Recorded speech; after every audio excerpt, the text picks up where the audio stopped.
The dog who went to heaven.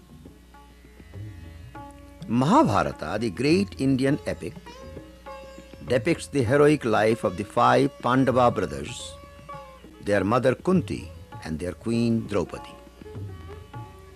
Following a colossal war against their cousins, the Kauravas, the victorious Pandavas chose their eldest brother Yudhishthira to be the king. Yudhishthira was a kind-hearted, righteous man. He ruled the land wisely for many years. When he became too old to rule any longer, he and the rest of the family decided to go to heaven together by climbing to the top of the Himalayas, the abode of the Hindu gods. When they started for the Himalayas, a dog came and joined them. "You can't come with us," Yudhishthira told the dog. "We are going a long, long way, and the road is rough. You'll feel tired. Go home." But the dog would not turn back. The road was indeed rough, winding ever upwards through the snow-clad mountains. The bone-chilling cold was relentless. One by one, all the family members died except Yudhishthira and his dog, who continued to walk towards heaven. Suddenly, with a bright flash and a clap of thunder, there was Indra, the king of heaven, standing in his chariot before them. "I have come to take you to heaven," Indra said. "Come and get into my chariot. You are the only person I have ever allowed to enter heaven without changing your human body, because you are the emblem of justice." "But where are my brothers, my mother, and my wife?" asked Yudhishthira. "They have already reached the heaven," Indra replied. "Please enter the chariot." Yudhishthira looked down at his dog. "Go ahead and get into the chariot, child," Yudhishthira told him. "What?" cried Indra. "A dog in my chariot? A dog in heaven? Only you are allowed in the chariot. The dog must stay behind." "That I cannot do, Indra," said Yudhishthira. "On this terrible journey, he has been my faithful companion. All my family members left me one by one, but this dog never left me. How can I leave him behind?" "Are you out of your mind?" shouted Indra. "Only the very best can reach heaven. This dog kills and eats other animals. Allowing him in heaven would be sinful. You must leave him behind. His place is in hell." Yudhishthira humbly refused. "I cannot abandon him. It would not be right. If the dog stays, then I must stay too." Indra then suggested, "There is one way that he can go to heaven. He must exchange his life with yours, but then he will go to hell." Yudhishthira immediately agreed. "Yes, Indra, let the dog go to heaven, I shall go to hell." As Yudhishthira said these words, the dog transformed into Dharma, the god of righteousness. Dharma said to Yudhishthira, "O great king, you are indeed an unselfish and righteous man, with a heart of gold. You do deserve to go to heaven."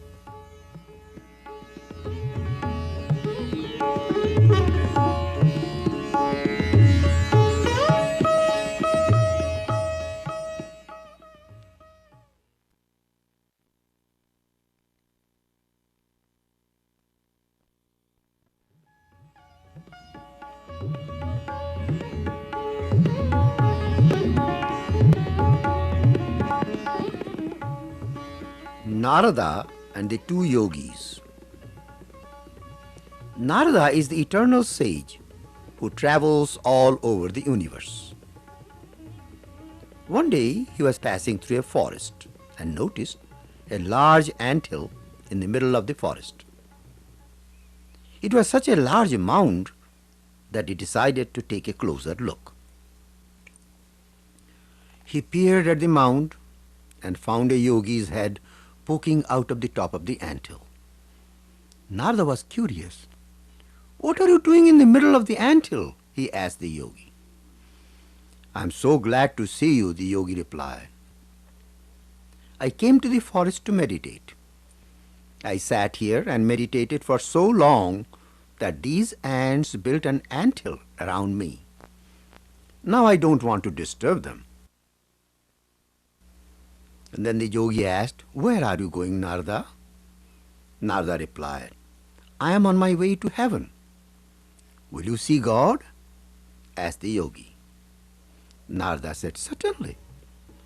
What do you want me to ask him?" "What I want to know," the yogi answered, "how much longer must I sit here and meditate? When shall I see God and realize Him? Then I don't have to take rebirth." "I will certainly ask that question to God," Narada said, and left. Narada proceeded some distance through the forest on his way to heaven when he heard loud singing. He followed the voice and saw a yogi singing and dancing in the forest. "Narada, Narada," the yogi called, "I'm so glad that I met you. Are you going to heaven?" "Yes," Narada replied. "Would you do me a favor?" the yogi asked. "Yes, certainly," Narada replied. "Would you ask God, how many times must I be reborn?" the yogi requested. "Certainly," Narada assured him, and left. Narada finally reached heaven, stayed there for some time, and then came back to earth. He went to the yogi meditating in the middle of the anthill. "Did you ask God about me?" asked the yogi. "Yes," Narada replied. "God said, you have to continue through 4 more lives, and then you'll be free." "4 more lives?" the yogi exclaimed in despair.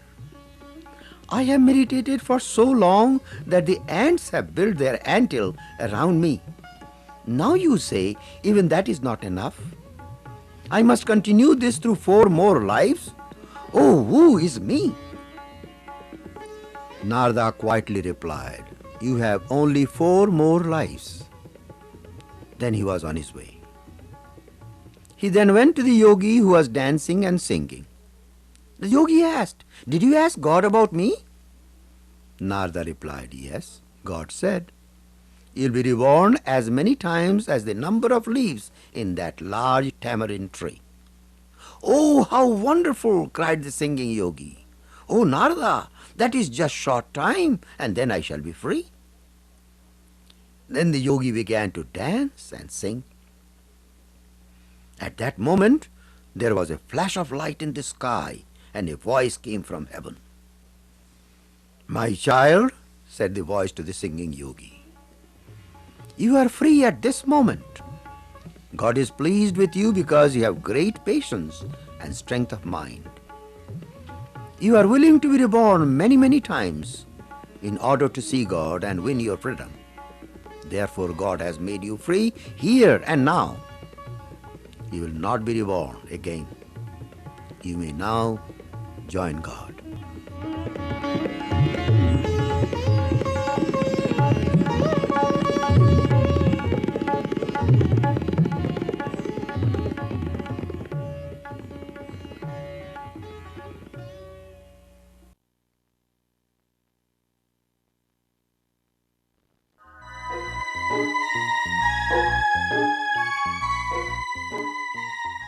The Dog's Curly Tail. There was a poor man who wanted some money. He had heard that if he could get hold of a ghost, he might command him to bring money or anything else he liked. So he was very anxious to get hold of one. He went about searching for someone who would give him a ghost. He asked almost everyone he met whether they knew any sage with great powers. One day, he met a group of woodcutters and asked them, "Brothers, you go into the woods every day. Have you ever seen any sage there?" To his great joy, one of the woodcutters replied, "Yes, sir. We know a hermit who lives in these woods," and they gave him the direction. The man could not stop to thank them, but rushed to the spot. It was dark when he reached the hermitage. An old monk with matted hair and a long beard was meditating before a fire. The man sat on the ground and waited patiently. When at last the sage opened his eyes and stood up, he fell at his feet and started weeping. "Why, what's happened to you?" asked the surprised sage. "And who are you? What do you want?" "I am a very poor man, sir, and I want a ghost to work for me," replied the man. "Teach me, pray, how to get hold of one, sir. I desire it very much." The sage listened gravely and said, "Don't disturb yourself, child. Go home." But he would not give up. Day after day he visited the sage and prayed for a ghost.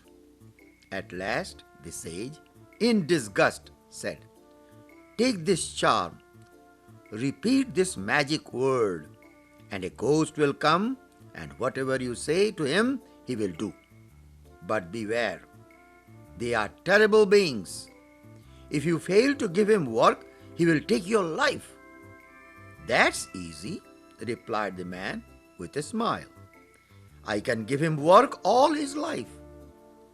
Then the man went to a forest, sat on a rock, and started repeating the magic word. After long repetition of the magic word, a huge ghost appeared before him and said in a deep voice, "I am a ghost. I have been conquered by your magic, but you must keep me constantly employed. The moment you fail to give me work, I will kill you." The man was so astounded that he could hardly speak at all for a moment. After some time, he managed to put his wish into words. "Build me a palace." The ghost waved his hand, and instantly there rose a beautiful building. "It's done. The palace is built," said the ghost. "Bring me money, jewels, gold, wealth," he cried out in excitement. "Here's your wealth," said the ghost. The whole wood was instantly lit up by a blaze of color which came from some exquisite silver vases filled with jewels, precious stones, and gold coins. He could hardly believe his eyes. As he was greedily gazing at them, he heard the voice of the ghost saying, "Give me work, give me more work, quickly. I can't remain idle, even for a moment, you know." Tearing himself away from that fascinating sight with reluctance, the man turned to the ghost, thought a little, and then said, "Oh ghost, cut this forest down and build a city in its place. The city must have beautiful palaces, towers, ponds, roads, gardens, and other things. Do you understand? I want a big and beautiful city immediately." This time certainly the ghost won't be able to finish the job so quickly," said the man to himself. "And in the meantime, I will plan some other work for him." But hardly had he finished his thought when the whole forest disappeared and a huge city came up in its place. "That's done," said the ghost. "Anything more?" Now the man began to be frightened, for he thought he could give him nothing more to do. The ghost said, Give me something to do or I will eat you up. The poor man searched every nook and corner of his mind, but could find no further occupation for the ghost, and was frightened. So he ran, and at last reached the sage. "Oh, sir," said the man, gasping. "Oh, sir, please, please save my life." "What's the matter?" asked the sage. "I have nothing left to give the ghost to do," replied the man in a broken voice. His knees were trembling in such a way as if they were not his own. "Everything I tell him to do, he does it in a moment, sir, and now he threatens to eat me up if I do not give him work." Just then, the ghost arrived. Fixing his bulging eyes on the man, he said, "You man, you couldn't give me work, and so I will eat you up." And he licked his lips with his long, flat tongue. The man began to tremble, and falling at the feet of the sage, he begged him to save his life. "Oh, sage, please save my life. I know you can save me if you like," he went on saying. "I don't want money. I don't want anything. Please be kind to me and save me from the ghost." The sage felt pity for the poor man and said, "You fool, stand up. There is no time to lose." Then, pointing to a dog that was lying nearby, he said, "Look at that dog with a curly tail. Take a weapon.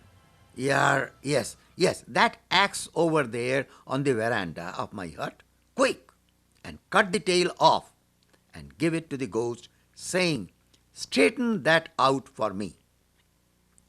The man dashed to the hut, picked up the axe, rushed back to the dog, cut off its tail, and gave it to the ghost, saying, "Oh, ghost, straighten this tail out for me."